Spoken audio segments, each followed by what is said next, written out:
Welcome to my online class my dear student. आज हम लोग सॉफ्टवेयर इंजीनियरिंग में एक टॉपिक है मॉडलिंग टेक्निक, इसके बारे में आज हम लोग जानेंगे। ठीक है, मॉडलिंग टेक्निक क्या है, इसको कब अप्लाई किया जाता है और सॉफ्टवेयर में क्या रोल इसका प्ले होता है। ठीक है, as we know that software develop करने के पहले हमें बहुत सारे स्टेज से होकर गुजरना पड़ता है, बहुत सारे स्टेप्स को फॉलो करना पड़ता है और बहुत सारे मॉडल है, टेक्निक्स है, ठीक है, डिजाइनिंग है, कोडिंग, तमाम चीज़ को करने के बाद फाइनल में हमारा सॉफ्टवेयर डेवलप होता है। तो मॉडलिंग टेक्निक भी उसी से एक रिलेटेड एक यहाँ पे पॉइंट है, एक स्टेप्स है जिसे सॉफ्टवेयर डेवलप करने के पहले अप्लाई किया जाएगा। चलें, हमने शॉर्ट में डेफिनेशन लिखा है, it is real world based modelling approach for software modelling and designing and it was developed to support object oriented programming. ठीक है, सॉफ्टवेयर बनाने के पहले जो मॉडल जो टेक्निक तैयार किया जाता है उसे हम मॉडलिंग टेक्निक कहते हैं, ताकि सॉफ्टवेयर का जो मॉडल है या सॉफ्टवेयर को डिजाइन करने जा रहे हैं उसके पहले हम सॉफ्टवेयर की एक्टिविटी को, सॉफ्टवेयर के बिहेवियर को हम अच्छे से समझ लें। ठीक है, और ये जनरली ऑब्जेक्ट ओरिएंटेड के लिए डेवलप किया गया था। अब हम देखते हैं इसकी पर्पस क्या है, आखिर इस मॉडलिंग टेक्निक को क्यों अप्लाई किया जाता है। ठीक है, इसके पर्पस को हम समझते हैं पहले कि to test physical entity before construction of them. पहले बनाने के पहले हम इसके फिजिकल जो एंटिटी उसको फिजिकली समझते हैं, चेक करते हैं हर एक एंटिटी को। और फिर क्या है, to make communication easier with the customers, जो कि कस्टमर को बनाने के पहले दिखाया जाता है, देखिए आपका ये यहाँ तक कंप्लीट हुआ, आपका यहाँ हुआ, तो ताकि कस्टमर इस डायग्राम को, इस टेक्निक को देख के समझ में आ जाए कस्टमर को कि हमारा सॉफ्टवेयर इस तरीके से डिजाइन हो रहा है और हमारा सॉफ्टवेयर का जो एक्टिविटी होगा, बिहेवियर होगा, ऐसे काम करेगा। वो तमाम चीज़ को देखने के बाद वो आसानी से समझ में आ जाता है उसको, इसलिए हम इसको कहते हैं मॉडलिंग टेक्निक। इसका तीसरा पॉइंट जो होगा वो ये है, to reduce the complexity of software. अब आप समझ सकते हैं कि सॉफ्टवेयर बनाने के लिए जो सॉफ्टवेयर बनता है वो बड़े बड़े सॉफ्टवेयर बनते हैं, बहुत सारी कॉम्प्लेक्सिटी रहती है, तो वो कॉम्प्लेक्सिटी को रिड्यूस कर सकते हैं इसके थ्रू, क्योंकि इसके थ्रू समझना आसान हो जाता है, इसलिए हम मॉडलिंग टेक्निक का अप्लाई करते हैं। चलें, मॉडल को हम, इस टेक्निक को हम 3 भाग में कैटेगराइज किए हैं। सबसे पहला object model, then dynamic model, then functional model. Right, object model को हम देखेंगे, इसमें जो फोकस किया जाता है वो इन तमाम जो कंसेप्ट्स हैं, एब्स्ट्रैक्शन, एनकैप्सुलेशन है, मॉड्यूलरिटी है, हायरार्की है, एंड कंकरेंसी है, कंसिस्टेंसी है, ये तमाम चीज़ जो तमाम कंसेप्ट्स है इसके ऊपर फोकस किया जाता है कि इन लोगों का ऑब्जेक्ट ओरिएंटेड में क्या रोल है। ठीक है, जब ये समझ में आ जाता है तो हम आगे बढ़ते हैं डायनामिक मॉडल में।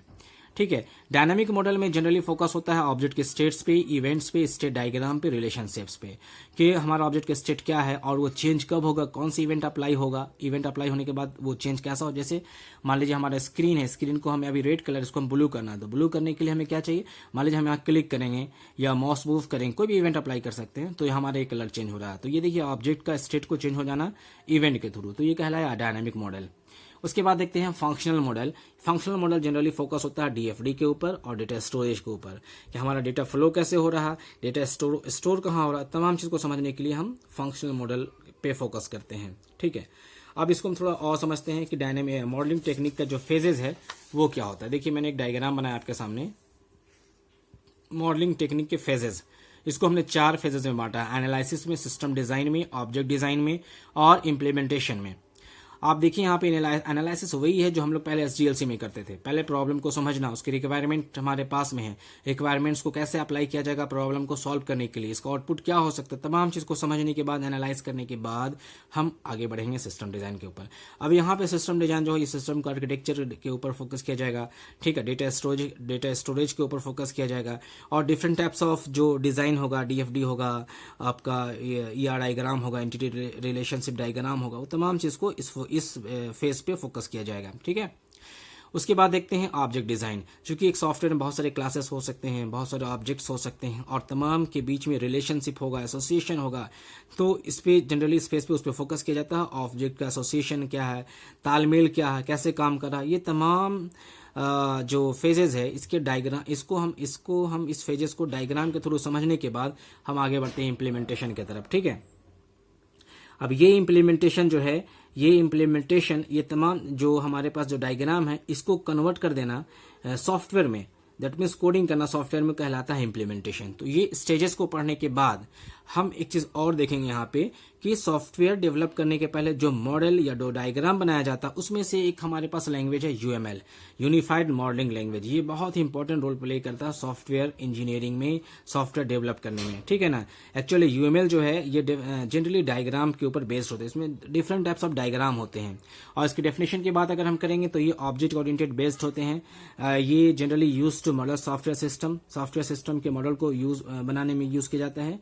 It is not a programming language but tools can be use to generate code. ये प्रोग्रामिंग लैंग्वेज तो है नहीं, लेकिन इसके जो टूल्स है वो उसके थ्रू हम क्या कर सकते हैं, तो कोड को जनरेट कर सकते हैं अलग अलग लैंग्वेज के यूज करके, ठीक है। तो यूएमएल जो क्या है, एक इंपॉर्टेंट लैंग्वेज है सॉफ्टवेयर के मॉडल को तैयार करने के लिए, ठीक है। अच्छा, मैं कुछ आप लोगों को यहाँ पे कुछ डायग्राम्स के बारे में बता दूं, क्योंकि पॉसिबल नहीं है कि इस लेक्चर में यूएमएल को ही बताना। अभी टाइम मिलेगा तो मैं यूएमएल के बारे में आप लोगों को बताऊंगा यूएमएल होता है क्या है और इसकी क्या इंपॉर्टेंस है, ठीक है।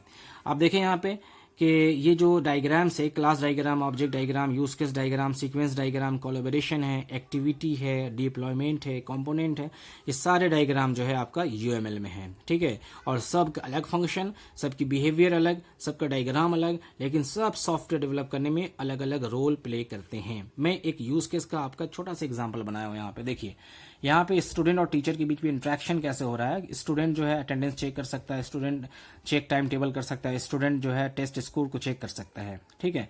टीचर अटेंडेंस चेक कर सकता है, टीचर टाइम टेबल चेक कर सकता है, टीचर जो है वो जो टेस्ट स्कोर को चेक कर सकता है, टीचर अपडेट अटेंडेंस भी कर सकता है, टीचर अपडेट स्कोर भी कर सकता है।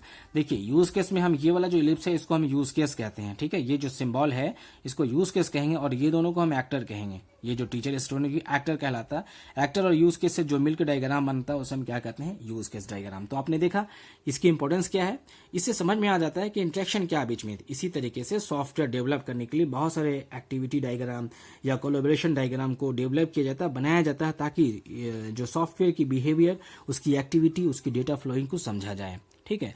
तो आज के लेक्चर में इतना ही। अगर कोई डाउट हो, कंफ्यूजन हो तो कमेंट सेक्शन में जरूर बताएं।